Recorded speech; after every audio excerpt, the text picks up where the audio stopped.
This story comes from the pages of Absolute Batman issue number 1. Please support the official release.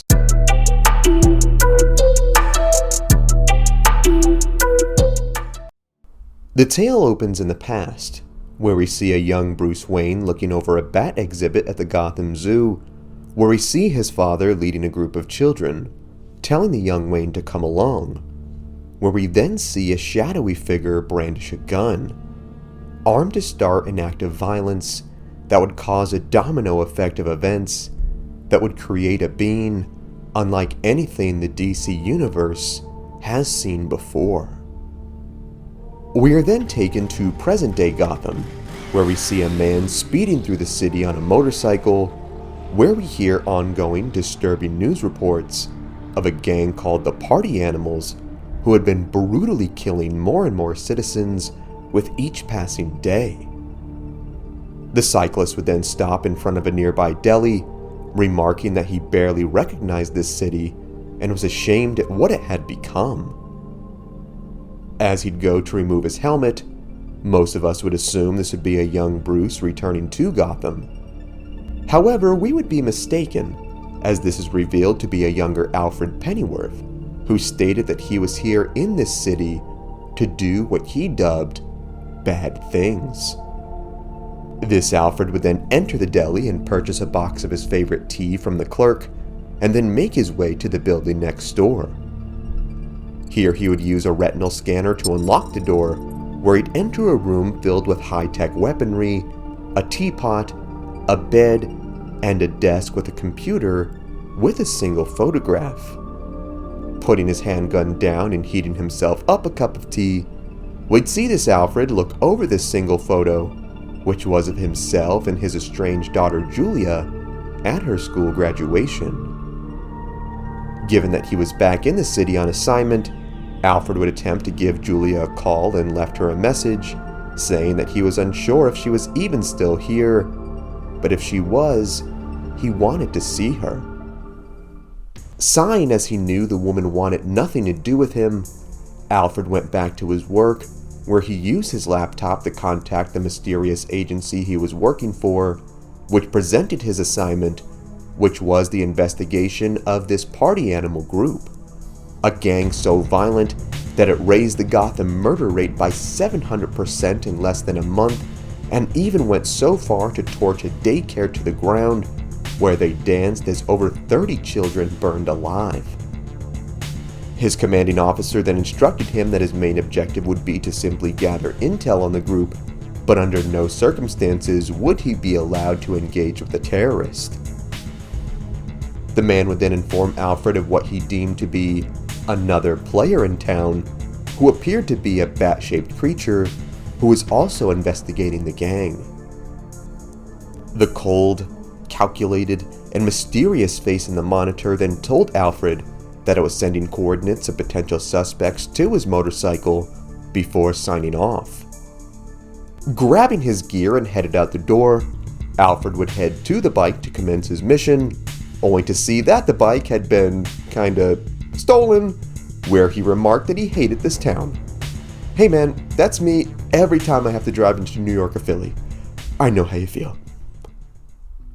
The next morning, we'd be taken to a building called Croc's Gym, where we'd see a young man who appeared to be Bruce going at it on a punching bag, telling himself that he had no fear and that this city was his. Our expectations would be twisted once more when we'd realize this was just some dude getting ready for a date and claimed he was warming up the bag for the real Bruce, who we see was a massive 6'6" muscle-bound Chad who weighed over 250 pounds. Telling the man to move, we then see this Bruce go to absolute town on the bag, which garnered the attention of the entire gym. Being haunted by flashbacks of whatever occurred that day at the zoo, Bruce channeled that fear and hatred into a single punch, which completely shattered the bag, sending gallons of sand to come pouring to the floor, much to the dismay of the gym owner, who was this world's Waylon Jones, who we come to see was a childhood friend of Bruce's. Telling the young Wayne he was charging him for the mess, we see that the kind-hearted Jones was a big fan of reptiles and was planning on opening his own reptile zoo, where this world's Oswald Cobblepot, who they dubbed Ozzy, had been working on getting him an exotic pet license.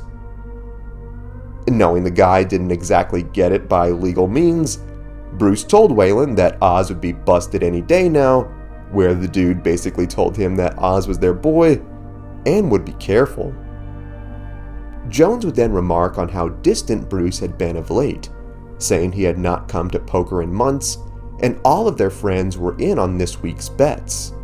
These friends being similar names who we are all too familiar with: Edward, Harvey, Oz, and even Selina, all supervillains of the Batman in most universes. But here we see that they were all childhood friends with Bruce Wayne. Headed out the door, we'd see there were even more differences with this Bruce, as he told Waylon he would pay him for the bag the next time he got paid, revealing that this Bruce was not a billionaire orphan like most. He was just an ordinary working man. Waylon then asked Bruce if he was at least going to the Knights Town Hall, where they then discuss on what to do with the growing crime rates involving these party animals, revealing that he nearly threw up after seeing reports of the gangsters tearing a mother and child apart with their car. Bruce simply ignored the man and headed outside, with his friend wondering just what could be going on with him. Later that night, we'd be taken to a very expensive-looking yacht, where we'd see a woman and a child swimming in a pool, wearing some type of bizarre black helmets, while infamous gang leaders Falcone and Maroni met with a masked man called Roman. Despite it being like 3 a.m., Roman had quite the party going with a full-on DJ blaring loud techno music, which rather annoyed the men, asking if this was some kind of festivity, where the creepy man leaned in, saying that it indeed was.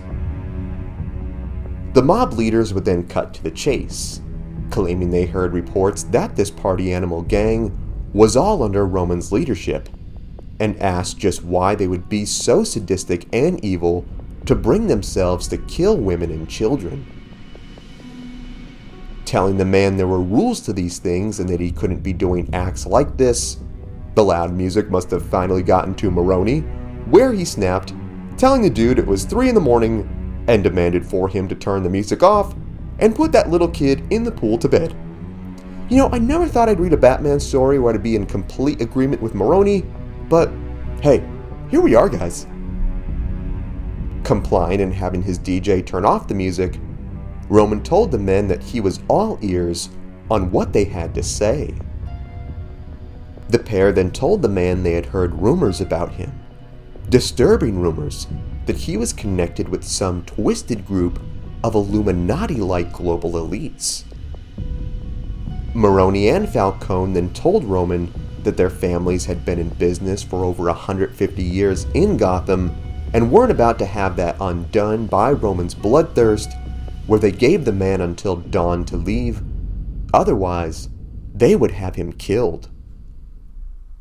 Walking in on this conversation, the mystery woman from the pool would then enter the room along with the child, where she'd tell Roman to show the men the masks. Believing this to be a wonderful idea, Roman then led the men to a room on the ship which contained the disturbing and encased death masks of powerful people throughout history. This collection containing what appeared to be the faces of historical figures such as Socrates, Martin Luther, and even George Washington. Just like any good collector would, Roman was all too proud to show the men the latest additions to this menagerie, which were the severed faces of Maroni's brother and Falcone's cousin.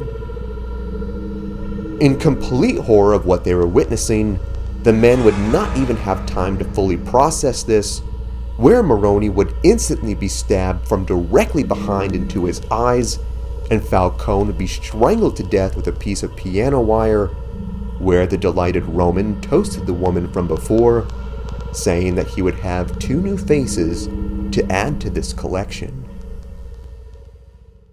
The next day, we'd see Bruce aboard a rooftop as he listens to more news reports about the ongoing violence of the party animals, where he'd see they had killed 6 people just that day and had degraded to even more brutal tactics, such as slicing their victims to bits with machetes.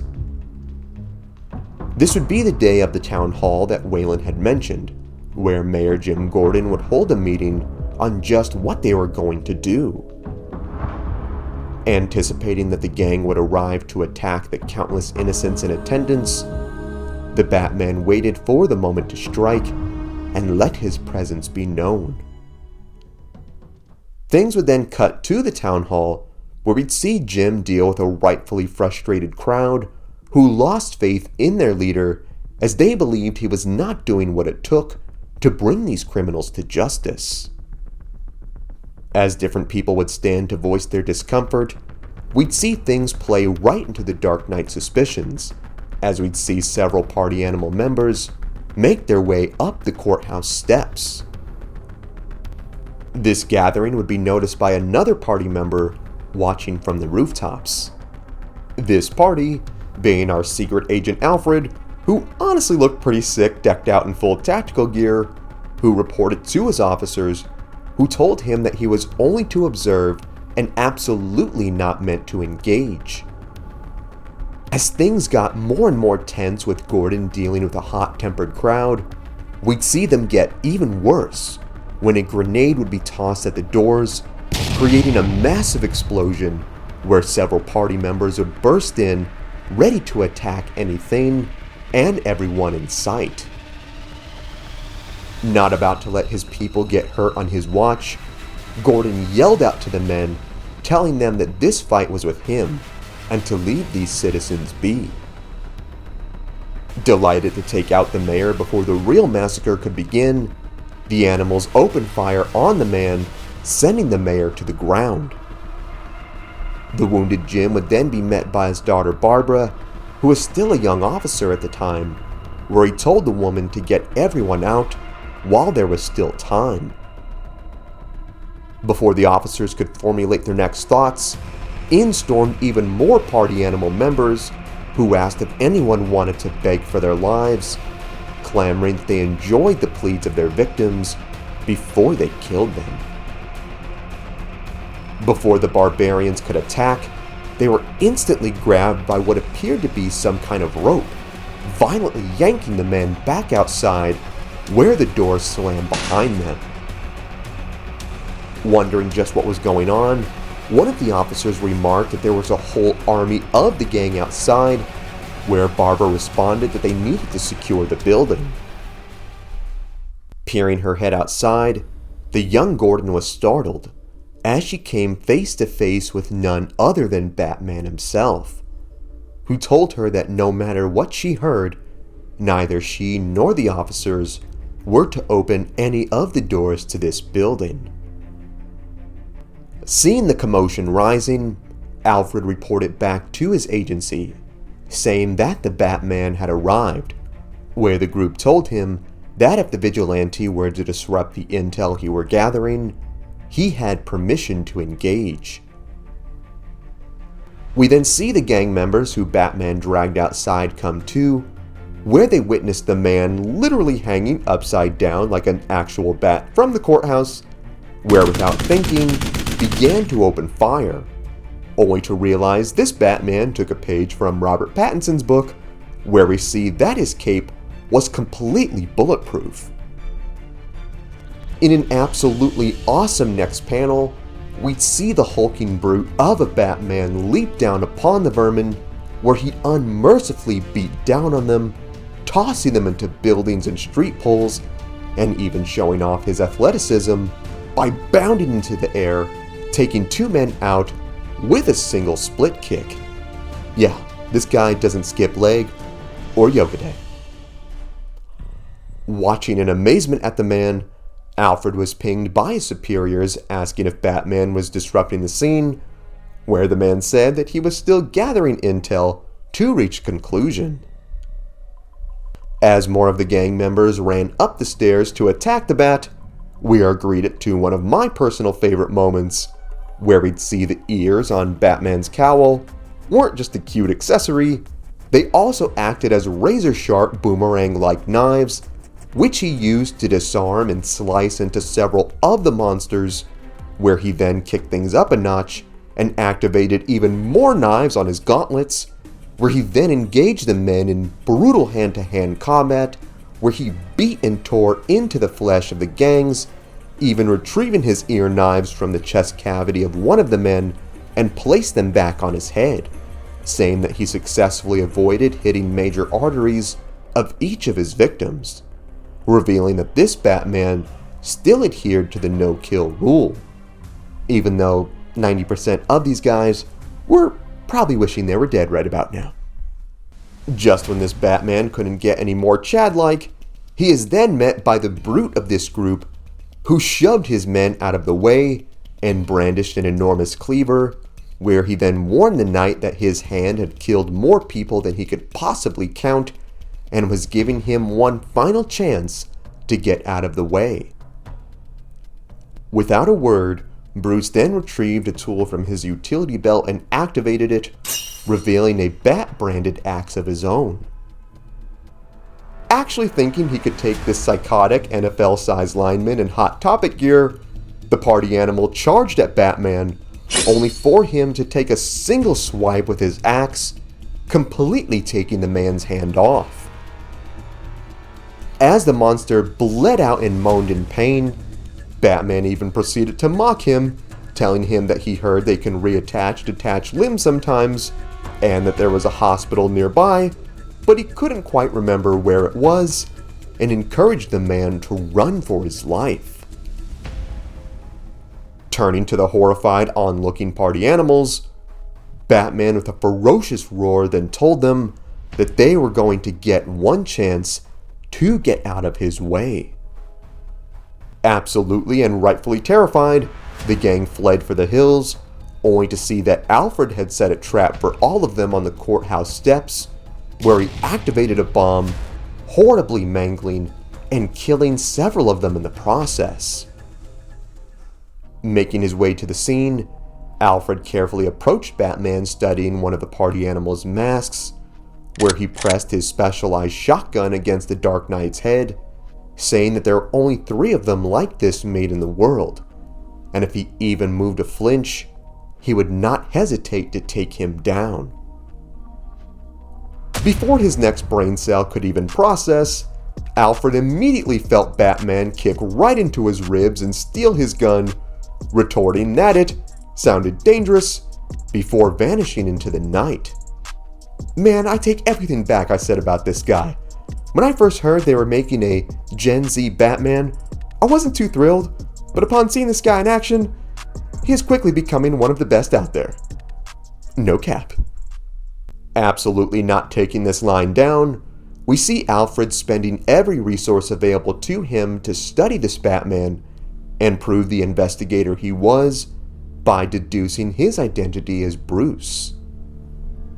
It is here that we find out more about this Bruce's backstory, where we discover that he was only 24 years old and that his mother was a social worker, his father was a teacher, and actually grew up in this world's version of Crime Alley. Like the Bruce of the main DC universe, this one also had a genius-level IQ, even winning an engineering award in 5th grade, where he built a collapsible bridge that could aid in natural disasters, which he constructed in the shape of a bat, his favorite animal.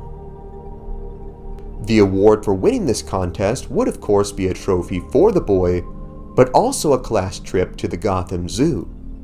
This same trip we saw in the beginning of this story, where a shadowy man with a gun would begin to open fire on all those in attendance.